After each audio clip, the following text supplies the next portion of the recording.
போதைப்பொருள் விவகாரம் தொடர்பாக ஏற்கனவே நடிகர்கள் ஸ்ரீகாந்த், கிருஷ்ணா ஆகியோர் கைது செய்யப்பட்டிருக்கும் நிலையில் மேலும் 4 பேரை விசாரணைக்கு அழைத்துச் செல்ல காவல்துறையினர் திட்டமிட்டிருப்பதாக தகவல் வெளியாகி இருக்கிறது. இது குறித்த விவரங்களுடன் செய்தியாளர் கோகுல் இணைந்திருக்கிறார். கோகுல், என்ன விவரம்? தொடர்ந்து இந்த போதைப்பொருள் கடத்தல் வழக்கு தொடர்பாக 4 பேரை காவலில் எடுத்து காவல்துறை விசாரணை மேற்கொண்டு வருகிறார்கள். ஏற்கனவே கைது செய்யப்பட்டிருக்கக்கூடிய பிரசாத், பிரதீப், கெவின் மற்றும் ஜான் ஆகிய 4 பேரிடம் காவல்துறை 4 நாள் கஸ்டடி எடுத்து விசாரிப்பதற்கு போதைப்பொருள் தடுப்பு பிரிவு நீதிமன்றம் அனுமதி வழங்கியிருக்கிறது. நேற்று இரவு முழுவதும் முதற்கொண்டு இவரிடம் 4 நாட்கள் இந்த விசாரணையானது நடைபெற்று வருகிறது.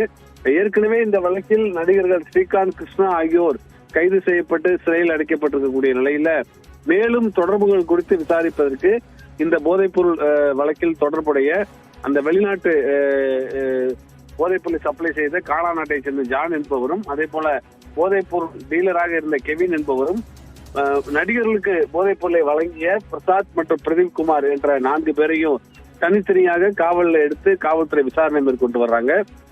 இந்த கும்பலோடு தொடர்போடு இருக்கக்கூடிய மற்ற நபர்களும் மற்ற நடிகைகளும் இந்த விசாரணைக்கு பின்னர் சிக்குவார்கள் என்ற எதிர்பார்ப்பு நிலவுகிறது. அந்த காவல்துறை தகவல் மேலும் சில நபர்களுக்கு இதில் தொடர்பு இருப்பதால் அவர்களும் கைது செய்யப்பட்டவர்கள் வாய்ப்பின் அடிப்படையில் இந்த 4 பேரிடம் விசாரித்து இவர்கள் அளிக்கக்கூடிய தகவல் மற்றும் வாக்குமூலத்தின் அடிப்படையில் அடுத்த கட்ட நடவடிக்கை எடுக்கப்படும் என்று காவல்துறை தரப்பு தெரிவிக்கப்பட்டிருக்கு. விவரங்களுக்கு நன்றி கோகுல்.